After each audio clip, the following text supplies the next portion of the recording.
Hello friend, मैं आनंद राज आप सबके के बीच। देखिए, पोस्ट मैट्रिक स्कॉलरशिप का पेमेंट आना आपको बताए थे कि 16 दिसंबर से पेमेंट आना बीसी और ईबीसी कैटेगरी का एकेडमिक ईयर 22-23 और 23-24 का पेमेंट आना शुरू हो गया था। लेकिन उसके बाद 5-5 दिन 10 दिन पर पेमेंट 3-4 बार हुआ है। तो इसमें एक समस्या क्या आ रहा है कि बहुत लोगों का पेमेंट है रिजेक्ट हो जा रहा है। इसका कारण क्या है वो भी बताएंगे, समझे। पैसा आएगा कि नहीं आएगा वो भी बताएंगे आपको। तो देखिए, आपका जो पेमेंट रिजेक्ट होने का जो मूल कारण है वो कारण क्या है कि पहला है कि देखिए, कोई कोई व्यक्ति होते हैं कि 3-4 अकाउंट खुलवा लेते हैं, समझे। और होता है आधार सीडिंग का, आप सुने होंगे डीबीटी जो होता है, समझे। डीबीटी का मतलब होता है कि डायरेक्ट बेनिफिट ट्रांसफ़र इसको बोलते हैं, समझे। तो 4-5 अकाउंट है आपका। देखिए, आप स्कॉलरशिप का फॉर्म फिलअप किए होंगे तो उस समय जो अकाउंट नंबर दिए होंगे, तो ऐसा नहीं कि आपका उसी अकाउंट में पेमेंट आएगा। आपका डीबीटी से जो अकाउंट है, यानी आधार सीडिंग जो अकाउंट में हुआ रहता है उसी में पैसा आता है। तो कारण क्या होता है पैसा रिजेक्ट होने का कि आधार सीडिंग आपका वो अकाउंट हो गया, 4-5 आप अकाउंट खुलवाए हुए हैं और किसी कारण से आप अकाउंट आपका बंद हो गया या उस होल्ड या फ्रीज जो भी हो गया, समझे।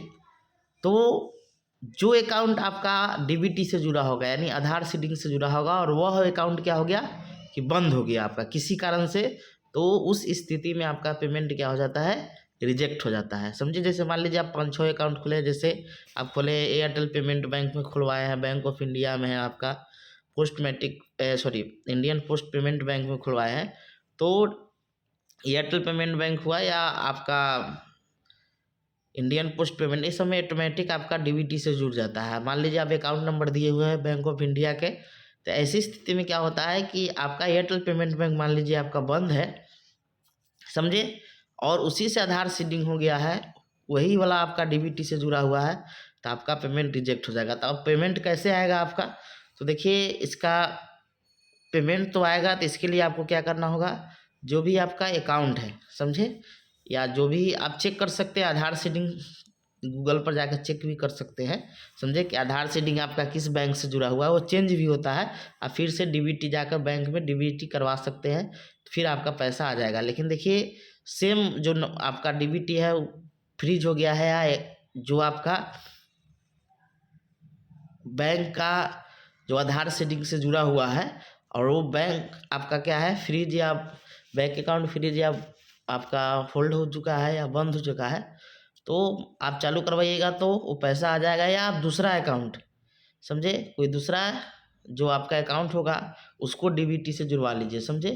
किससे जुड़वा लीजिए, डीबीटी से, तो वो पैसा आपके अकाउंट में ट्रांसफ़र हो जाएगा। कुछ समय लगता है, तो वो आप अपने बैंक में जो भी आपका चालू अकाउंट होगा उसको अपडेट कर दीजिएगा, तो फिर आपका बैंक अकाउंट क्या हो जाएगा, चालू हो जाएगा और फिर आपका पैसा आ जाएगा। क्योंकि पेमेंट रिजेक्ट होने का मूल कारण यही है कि वो डीबीटी से क्या होता है, जुड़ा नहीं होता है। और जो अकाउंट जुड़ा है आपका, क्योंकि 4-5 अकाउंट सब खुलवा लेते हैं और 4-5 अकाउंट खुलवाते हैं, चलाते 1-2 है, 2-3 बंद हो गया, और आधार सीडिंग उसी से जुड़ा होता है, जिसके कारण पेमेंट रिजेक्ट है। इसमें एकदम रीजन में लिखेगा रिमार्क्स में, समझे, कि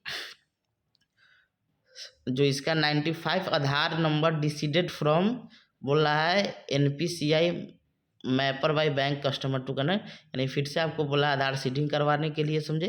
तो आप जाकर आधार करवा सकते हैं, समझे, फिर आपका अकाउंट से क्या हो जाएगा, पैसा आ जाएगा। तो जो भी लोग हैं, समझे, वो चाहते हैं कि हमारे अकाउंट में ऐसा लिखा हुआ है और हमको पेमेंट मिले, समझे, तो आप यही चीज़ करवा सकते हैं कि आप बैंक अकाउंट में, बैंक में जाइए और डीबीटी से अपने अकाउंट को जुड़वा लीजिए, आपके अकाउंट में पैसा आ जाएगा, समझे।